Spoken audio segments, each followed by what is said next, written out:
Olá, está na hora de ficar bem informado em Libras. Quer saber mais sobre o nosso programa e ficar por dentro do universo da acessibilidade? Entra lá no facebook.com/Visual TV Brasil. Direto do Rio de Janeiro, o Visual começa agora.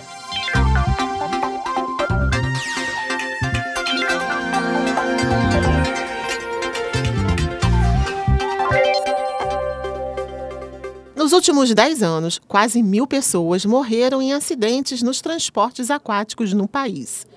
Os casos mais recentes, na Bahia e no Pará, chamaram a atenção para os riscos e as medidas de segurança que devem ser tomadas.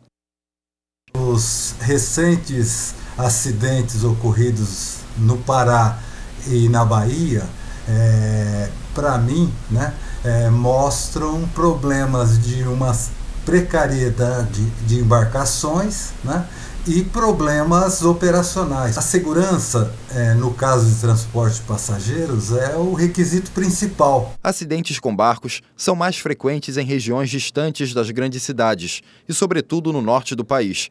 O Ministério da Saúde aponta que entre 2006 e 2015, 981 pessoas morreram por causa de acidentes em transportes aquáticos. 1/3 dos casos acontece no estado do Amazonas. Em 10 anos, foram 312 mortes. Em seguida, vem o Pará com 146. O Rio de Janeiro teve 53 vítimas, o mesmo número que o estado de São Paulo. No Rio de Janeiro, onde diariamente milhares de pessoas fazem a travessia Rio-Niterói, a fiscalização da Marinha é constante. Nossas fiscalizações elas são feitas diariamente. Como eu falei, nas barcas e nas demais embarcações, elas são feitas diariamente. De acordo com as normas da Marinha, o barco deve possuir registro de segurança de navegação com as vistorias e o seguro obrigatório em dia. Nem todas as embarcações podem transportar cargas e passageiros simultaneamente, e o número de passageiros jamais deve exceder o limite. Karine já ficou em um barco à deriva por causa do mau tempo, mas ainda não conhece os procedimentos de segurança.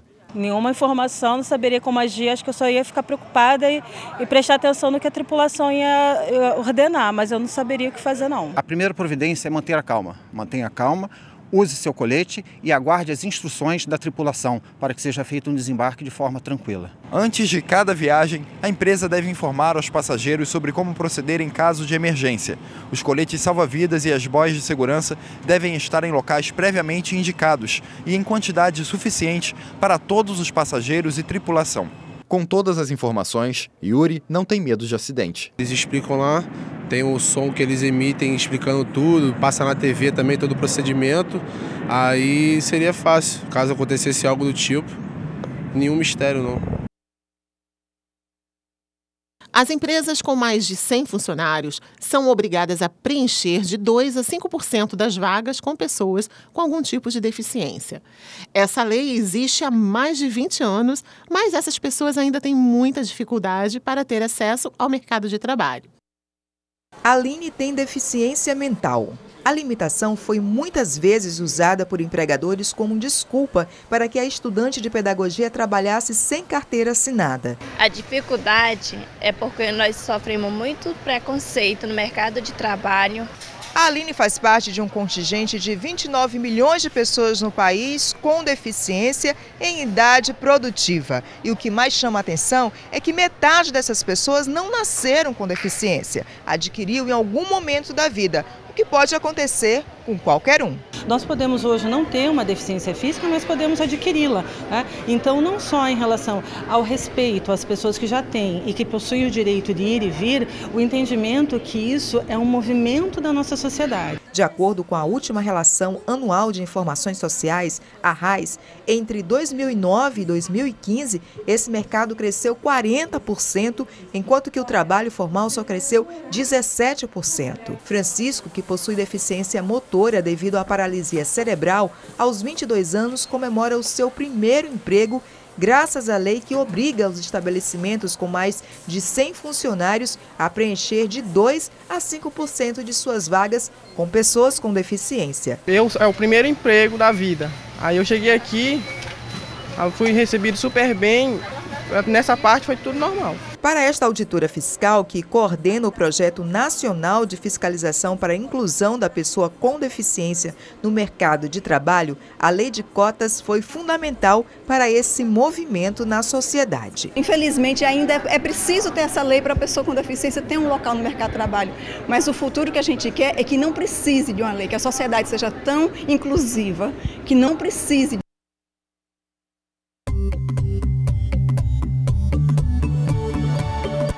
Olá, tudo bem? Em meio a tantas notícias ruins de assédio moral, desrespeito e até violência contra quem não está dentro do dito padrão normal, surge algo incrível, a criação de uma linha de bonecos e bonecas com Down. Não é bacana? A ideia é promover a inclusão por meio da brincadeira, que é a linguagem universal das crianças. Isso ajuda a construir seres humanos cada vez melhores, porque brincando, as crianças internalizam as informações do mundo e formam seus primeiros referenciais do outro e de si mesmas, não é? Quanto mais diversidade existir nesse momento, mais ampla será a visão de mundo da criança. Nesse sentido, a boneca expressa simbolicamente aquilo que nos cerca e abre um mundo de possibilidades na formação do indivíduo na primeira infância. Pensando nisso, a marca Leave It to Leslie, da Austrália, especializada em brinquedos de assistência à infância, inclusivos e multiculturais, criou a linha de bonecos e bonecas com características de pessoas com síndrome de Down. A ideia é que o brinquedo funcione como um elemento de identificação para as crianças com essa condição genética e também como incentivador de maior diversidade para outras crianças. Isto porque, como sabemos, o respeito, a tolerância e a empatia, assim como todos os princípios de humanidade, começam na infância. Que venham mais ações como essa para alicerçar um mundo mais inclusivo, mais justo, mais feliz. Por hoje é só. Um abraço para você que acompanha o Visual e até a próxima.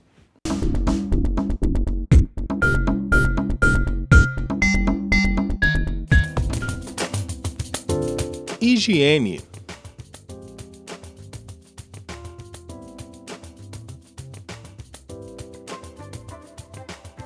Vamos ver alguns sinais. Sabonete, shampoo,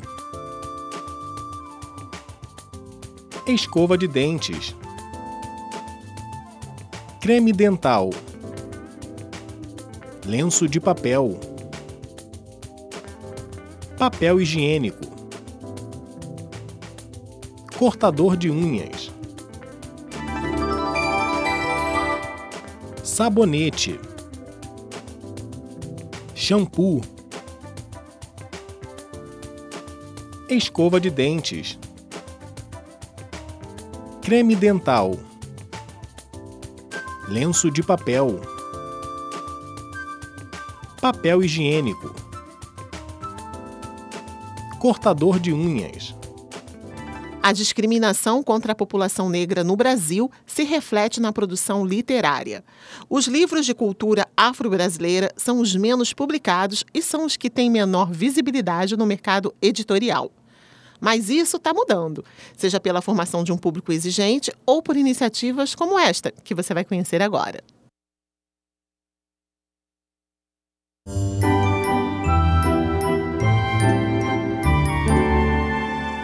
Era uma vez uma realidade bem diferente dos quase 54% da população brasileira.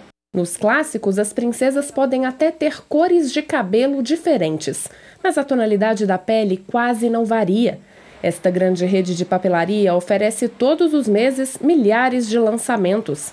Mas as obras que tratam de assuntos ligados à população negra podem ser reunidas nesta mesa.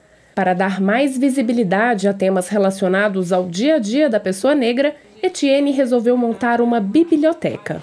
A Livraria Banto começou como um projeto tímido, itinerante. Com o passar do tempo, foi ganhando espaço e hoje já conta com cerca de 500 títulos de diferentes gêneros literários, desconstruindo estereótipos e construindo igualdade. É uma história que os livros escolares convencionais, historicamente, não contam. Então a gente tem que descobrir de alguma forma. E a importância da livraria está aí, está em mostrar a verdadeira história do brasileiro, do negro brasileiro. Se nós construímos esse país, nós fazemos parte dessa história, nós temos direito também de ler a nossa história. Rapunzel Baiana, Cinderela e Chico Rei, a Afra e os Lobos Guarás. Depois de conhecer a Biblioteca Afro, Rodrigo se tornou cliente fiel. A expectativa é de que as histórias ajudem as duas filhas negras de 4 anos a lidarem com os desafios na escola. Elas têm se sentido representadas, né? Cada vez mais. Mas aí existem algumas questões ainda que têm que ser trabalhadas nas escolas, principalmente. A partir do momento que a criança consegue se ver enquanto protagonista de alguma história, ela vai ter uma autoestima muito melhor, né, do que a vida toda ser excluída. E ainda hoje, quando a gente vai assistir os desenhos infantis que passam na televisão de uma forma geral, assim, você vai ver que o príncipe e a princesa tem todo um estereótipo que essa criança negra se sente excluída. Entre os escritores, 94% são brancos, de acordo com pesquisa realizada pela Universidade de Brasília. Este professor universitário também se esforça para dar visibilidade aos escritores negros. Em 10 anos de trabalho, ele reuniu em uma coleção de 2.000 páginas a história de 100 autores. Nossa surpresa foi que destes 100, aproximadamente 90 não fazem parte da história da literatura brasileira. Então a leitura fica sendo um privilégio de uma elite que tem dinheiro, não é, para botar os filhos na escola e criar neles o hábito de leitura. Isso se reflete na produção. A maioria dos escritores também é branca, não é? E a maioria dos leitores também. Agora que isso começa a se modificar um pouquinho. Mas o negro sempre escreveu, o negro sempre resistiu. E o Visual fica por aqui. E você já sabe, para falar com a gente é só mandar uma mensagem pelo WhatsApp. O nosso número é 021 974 522 300. Tchau, muito obrigada pela companhia.